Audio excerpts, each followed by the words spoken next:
Praise the lord. స్నేహితులారా, మరి last time నేను లాంగ్ వీడియో చేసినప్పుడు దావీదు మహారాజు భార్య అబిగయలు గురించి నేర్చుకున్నాం. మరి ఈ వారంలో ఈ వీడియోలో ఇంకా ఇద్దరు స్త్రీల గురించి మనం నేర్చుకోవాలి. దానికంటే ముందు మరి ఈ చిన్న ఛానల్ను ప్రేమించి మీరు వీడియోస్ చూస్తున్నారు.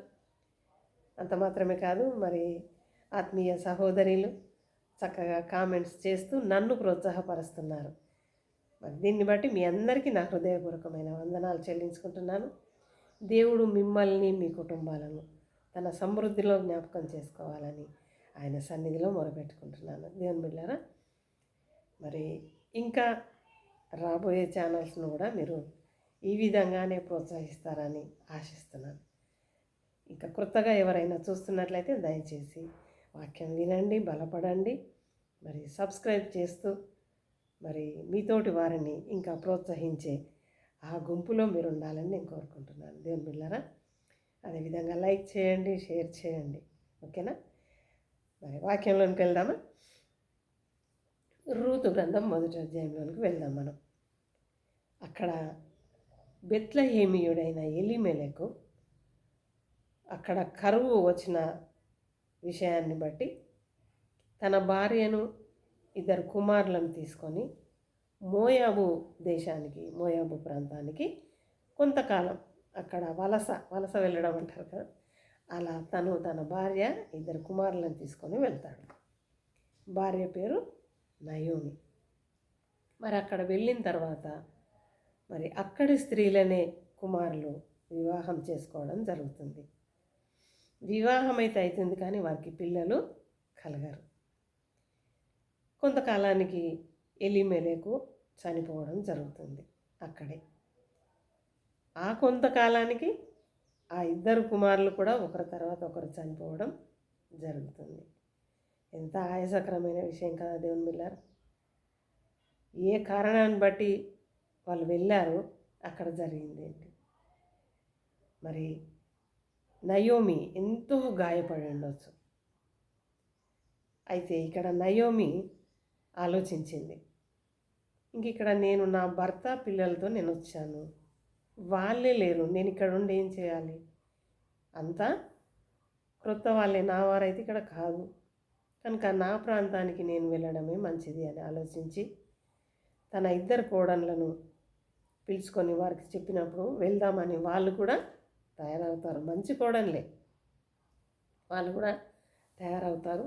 కొంత ప్రయాణం చేసిన తర్వాత, రిటర్న్లో కొంత ప్రయాణం చేసిన తర్వాత నయోమి ఆలోచిస్తుంది, నేను ఈ ఇద్దరు కోడళ్ళని తీసుకొని నా ప్రాంతానికి వెళ్తున్నాను, కానీ అక్కడ వెళ్ళిన తర్వాత కూడా నాకేం లేదు. అక్కడ ఈ ఇద్దరు యవనురాళ్ళను తీసుకొని నేను అక్కడ ఏం చేయాలి, వీళ్ళని ఎలా పోషించాలి అని చెప్పేసి తను ఆలోచించి ఇద్దరు కోడళ్ళను పిలుచుకొని, మరమ్మ మీరు మీ తల్లిదండ్రుల దగ్గరికి వెళ్ళండి, ఎందుకంటే నేను అక్కడ నా ప్రాంతంలో నాకు సంబంధించి ఆస్తిపాస్తులు ఏం లేవు, మీరు యవనురాళ్ళు కనుక కష్టం అవుతుంది, మరి మీరు మీ తల్లిదండ్రుల దగ్గరికి మీరు వెళ్ళండి అని నయోమి తన ఇద్దరు కోడళ్ళకు చెప్పడం జరుగుతుంది. దేవుని బిడ్డలారా, మరి ఈ విషయాన్ని విన్న కోడళ్ళు ఇద్దరు ఎలా స్పందించారు అనేది మనం నేర్చుకోవాలి. పెద్ద కోడలు పేరు ఓర్ప తన అత్త చెప్పిన దాన్ని బట్టి విని, నిజమే కదా, మరి అక్కడ పోయిన తర్వాత కూడా ఏం లేదు, మరి నేను కష్టపడాల్సి వస్తుంది, నా తల్లిదండ్రుల దగ్గర ఉంటే నాకు క్షేమం, ఇంకా నా జీవితాన్ని ఏ విధంగానైనా మలుచుకోవచ్చు కదా, తనతోటి పోయి నేను ఎందుకు కష్టపడాలా, ఆ రిస్క్ నాకెందుకు కదా, అట్లా అనుకునే కోడలు లేరా, ఉన్నారు. ఓర్ప కూడా అలానే ఆలోచించి అత్తకు కావలసిన వీడుకోలు చెప్పి తన తల్లిదండ్రుల దగ్గరికి తను వెళ్ళిపోయింది. ఇంకా చిన్న కోడలు పేరు రూతు. మరి అత్త ఈ మాట చెప్పగానే రూతు ఎంత అద్భుతమైన మాటలు మాట్లాడుతుందంటే, మనం ఒకసారి బైబిల్ గ్రంథంలో చూడాలి దేవుని బిడ్డలారా. బైబిల్ గ్రంథంలో చూడాలి. నేను చదువుతున్నాను, ఒకసారి వినండి. అందుకు రూతు, నా వెంబడి రావద్దనియు నన్ను విడిచిపెట్టుమనియు నన్ను బ్రతిమాలు కొనవద్దు. నీవు వెళ్ళు చోటికే నేను వచ్చేదను, నీవు నివసించు చోటనే నేను నివసించేదను. నీ జనమే నా జనము, నీ దేవుడే నా దేవుడు. నీవు మృతి పొందు చోటును నేనును మృతి పొందేదను. ఎంత అద్భుతమైన మాటలండి. ఈ ప్రపంచం పుట్టినప్పటి నుండి ఇప్పటి వరకు మరి ఏ కోడలు కూడా మాట్లాడలేదనుకుంటా, కాదంటారా? ఈ మాటలు అసలే అనద్దు అత్తమ్మ. నువ్వెక్కడ నివసిస్తే నేను అక్కడ నివసిస్తా. అది ఏ స్థలమన్నా కానీ. ప్రస్తుతము అఫీషియల్గా ఉంటేనే అత్తగారింటికి వెళ్తా, లేకుంటే లేదు కదా. తర్వాత నువ్వు ఎక్కడుంటే అక్కడ, నీవు చెట్టు కింద ఉంటే నేను చెట్టు కింద ఉంటా. తర్వాత నీ జనమే నా జనం. ఎంత చక్కగా మాట్లాడిందండి. నీ జనమే.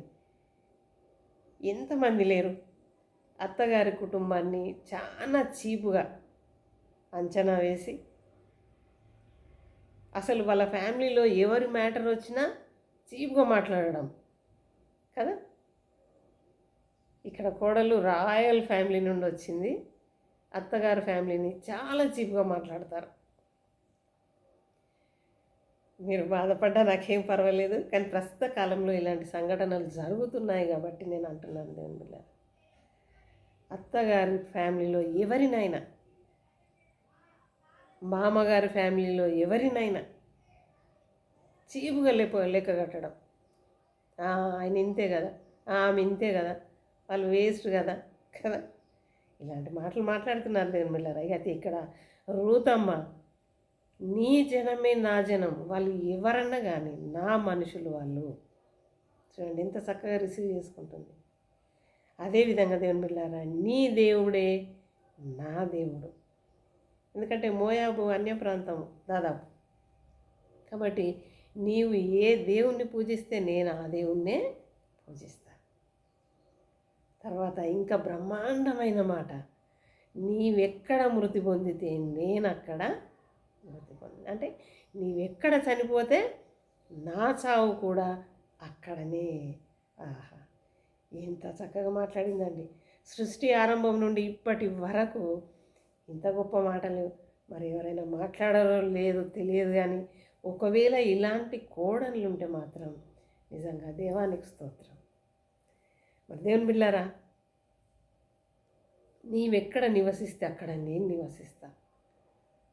నీవెక్కడ మరి మృతి పొందితే నేనెక్కడ చనిపోవడానికి సిద్ధమే.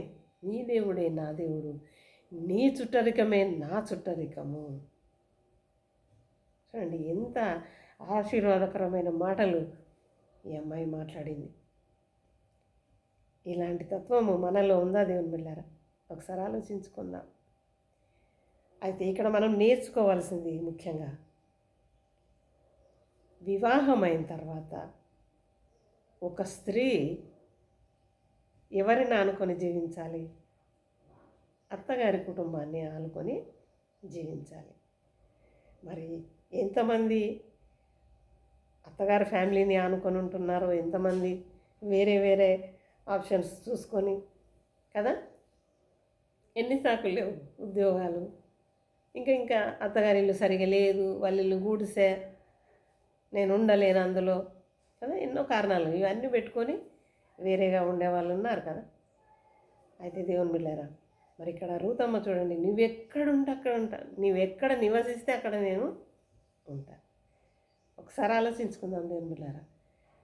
అత్తగారి ఫ్యామిలీని ఆనుకొని నువ్వు ఉంటున్నావా? ఇక్కడ మనం నేర్చుకోవాలి. ఇద్దరు కోడళ్ళను అత్త పిలిచి, మీరు మీ తల్లిదండ్రుల దగ్గరికి వెళ్ళిపోండి, నేను నా దేశానికి నేను వెళ్ళిపోతాను, ఎందుకంటే నేను అక్కడ మిమ్మల్ని పోషించలేను అని చెప్పినప్పుడు పెద్ద కోడలైన ఓర్ప మరి అత్త చెప్పింది నిజమే అని చెప్పేసి తన తల్లిదండ్రుల దగ్గరికి వెళ్ళిపోయింది. అంటే తల్లిదండ్రుల కుటుంబాన్ని ఆనుకొని జీవించింది తాను.